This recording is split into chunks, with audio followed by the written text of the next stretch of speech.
Now let's learn speed with direction. Okay. The sum which we solved over here was in a straight line. Okay.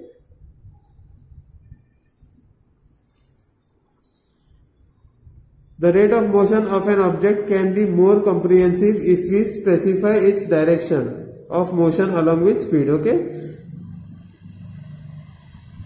Means direction उसका अगर बताएंगे, जिस direction में vehicle चला या कोई भी ऑब्जेक्ट चला, ठीक है, तो क्या बोलते हैं उसको? Direction of motion. The quantity that specifies both these aspects is called velocity. इसको क्या बोलते हैं? मतलब वेलोसिटी. ठीक है. कोई भी स्पीड है, कोई एक डायरेक्शन के साथ दिया हुआ है, तो उसको क्या बोलते हैं? वेलोसिटी. ठीक है. Velocity is the speed of an object moving in a definite direction. The velocity of an object can be uniform और वेरिएबल. जो वेलोसिटी है वो कभी कम भी होती है, ज्यादा भी होती है ना. कोई कंटिन्यूस एक ही जैसे की वेलोसिटी नहीं होगी, एक ही तरह की. It can be changed by changing the object speed, direction of motion और बोथ. कैसे कैसे चेंज करके हम लोग स्पीड वेरी कर सकते हैं? जैसे व्हीकल है, टू व्हीलर, उसमें गियर चेंज करके स्पीड वेरी कर सकते हैं. ठीक है. डायरेक्शन ऑफ मोशन चेंज करने से वेलोसिटी भी चेंज हो जाएगी. ठीक है. When an object is moving along a straight line at a variable speed, है ना. कभी हम लोग गाड़ी चला के जा रहे हैं तो कभी स्पीड ब्रेकर आ गया तो स्लो कर देंगे स्पीड, कोई बीच में आ गया तो स्पीड स्लो कर देंगे. खाली रोड है तो बहुत लोग भगाते हैं, फास्ट चलाते हैं. ठीक है. तो it is a varying speed. एक ही जैसे का स्पीड नहीं होता है ना.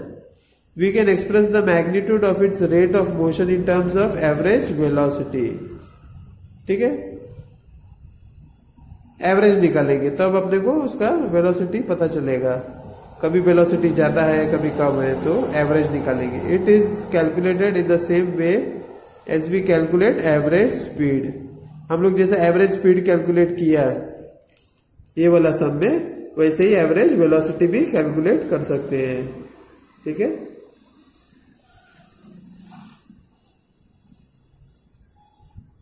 In case the velocity of the object is changing at a uniform rate, then average velocity is given by the arithmetic mean of the initial velocity and final velocity for a given period of time.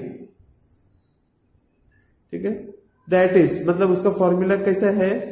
Average velocity is equal to initial velocity, मतलब start होती है ना, कौन सी speed से start होती है वो velocity, plus final velocity divide by 2. Initial velocity को यहाँ क्या सिंबल दिया गया है? u. और फाइनल वेलोसिटी को क्या सिंबल दिया है? v. ठीक है. तो एवरेज वेलोसिटी को क्या सिंबल है? v. और यहाँ पे लिखा है av, एवरेज का short form av, average velocity. ठीक है.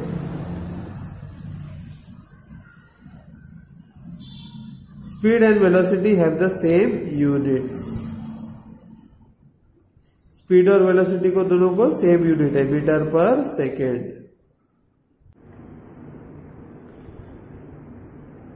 Let's learn velocity with the help of an example. The odometer of a car reads 2000 kilometers at the start of a trip. Odometer मतलब जो रीडिंग आती है ना car में या टू व्हीलर में, आगे किलोमीटर्स की एक रीडिंग आती है. ठीक है. तो उसमें स्टार्ट में कितना था? जब स्टार्ट किया व्हीकल तब 2000 किलोमीटर्स था. ठीक है. And 2400 kilometres at the end of the trip. मतलब जैसा अपना जर्नी खत्म हुआ तो कितना रीडिंग आया? 2400. इसका मतलब क्या हुआ कि कितना किलोमीटर गाड़ी चला? तो this is the final kilometer reading, this is the initial. So final minus initial will give you the total kilometers traveled.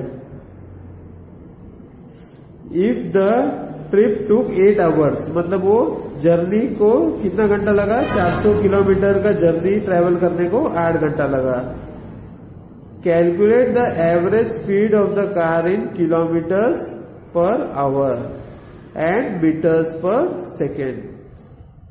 इसमें 2 यूनिट में पूछा गया है. ठीक है, तो पहला हम लोग जो इंफॉर्मेशन गिवन है वो हम लोग लिख देंगे, तो सॉल्व करने को इजी पड़ता है. ठीक है, distance covered by the car कितना है, final kilometre reading minus initial kilometre reading. तो दोनों को माइनस करेंगे तो 400 किलोमीटर गाड़ी चला, और वो 400 किलोमीटर कितने घंटे में कवर हुआ, 8 घंटा लगा उसको. ठीक है, तो एवरेज स्पीड क्या है, S divide by T. S क्या है, distance travel divide by time taken. So जब डिवाइड करेंगे तो कितना आएगा, 50 किलोमीटर पर आवर. और इसमें पूछा है मीटर्स पर सेकेंड भी पूछा है, तो किलोमीटर्स को कन्वर्ट करेंगे. 1 किलोमीटर कितना है, 1000 मीटर. किलोमीटर्स कन्वर्ट हो गया मीटर में बाय मल्टीप्लाइंग 1000. ठीक है, और आवर्स को सेकेंड्स में कन्वर्ट करने के लिए क्या करेंगे, हम लोग 3600 से डिवाइड करेंगे. ठीक है, 1 hour is equal to 3600 seconds, और ये सबको डिवाइड करेंगे तो कितना आएगा, 13.9 मीटर्स पर सेकेंड. देयरफॉर क्या लिखेंगे, the average speed of the car is 50 kilometre per hour और 13.9 मीटर्स पर सेकेंड. ये दोनों सेम है, मतलब दोनों का खाली यूनिट्स अलग है. ठीक है, किलोमीटर पर आवर को कन्वर्ट कर दिया हमने मीटर्स पर सेकेंड में, तो obviously the value will also change. This is 50 kilometre per hour, this is the same as 13.9 meters per second. Let's solve one more example. Usha swims in a 90 meter long pool. एक swimming pool है 90 metre लंबा. उषा उसमें swim करती है और 180 metres swim करती है. कितना मिनट में, 1 मिनट में, एक छेड़े से दूसरा छेड़े तक. और वापस, मतलब यहां से स्टार्ट हुआ, ये सपोज ये पूल है, यहां से स्टार्ट हुआ, वहां गई एंड तक, पुल के एंड तक वापस आई जहां से स्टार्ट किया था. तो सारा डिस्टेंस कवर करने को उसको कितना मिनट लगता है, 1 minute. Find the average speed and average velocity of Usha. ठीक है,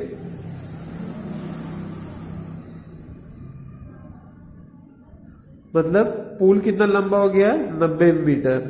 ठीक है, 90 मीटर जाने में और 90 मीटर आने में, तो टोटल कितना डिस्टेंस कवर हुआ, 180 मीटर्स.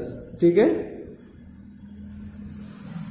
तो फॉर्मूला क्या बोलते हैं एवरेज स्पीड का, average speed formula is total distance covered is equal to,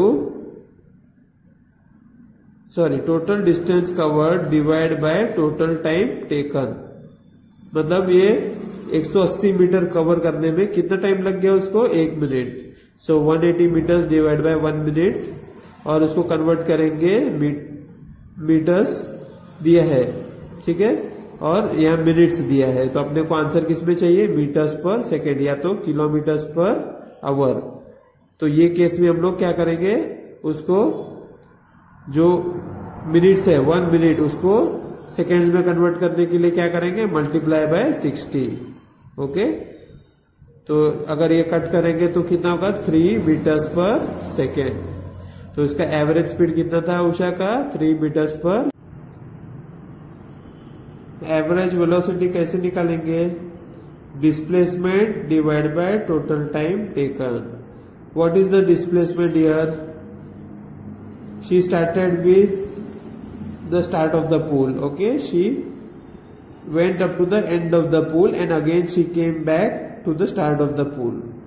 so the displacement was 0. Why? क्योंकि स्टार्ट पॉइंट और एंड पॉइंट एक ही है, तो द डिस्प्लेसमेंट इज 0. एंड वो टोटल ट्रेवल करने को उसको कितना टाइम लगा? 60 seconds. Okay, so if you divide 0 by 60 or you divide 0 by any number, the answer is 0. Okay, so the average velocity is 0 meters per second. Okay, you will have to write the summary also. Okay, the average speed of Usha is 3 meters per second and her average velocity is 0 meters per second. You have to write this units. Okay, don't forget to write the units. Okay, now we will learn about rate of change of velocity. Okay, during uniform motion of an object along a straight line, the velocity remains constant with time. Okay, velocity क्या रहता है? Same रहता है. किसके comparison में रहता है? वो किसके साथ में रहता है? टाइम के साथ में. In this case the change in velocity of the object for any time interval is 0. ठीक है, चेंज इन वेलोसिटी मतलब कभी वेलोसिटी कम होता है, कभी ज्यादा होता है. कोई भी ऑब्जेक्ट ले लो, है ना, उसके लिए for any time interval is 0. However, in non-uniform motion, velocity varies with time. Non-uniform motion है, ठीक है, तो वो टाइम पे क्या होता है? वेलोसिटी चेंज होते रहता है. It changes in accordance with time. It has different values at different instances and at different points of the path. मैंने जो गाड़ी का एग्जांपल लिया, स्पीड ब्रेकर आएगा तो क्या करते हैं? स्पीड स्लो हो जाता है. ठीक है, वैसे ही है वो. मतलब various instances are there where the value will be different, value of velocity. Thus the change in velocity of an object during any time interval is not 0. वो 0 नहीं होगा कभी. ठीक है, now we can express the change in velocity of an object. कर सकते हो ना अभी?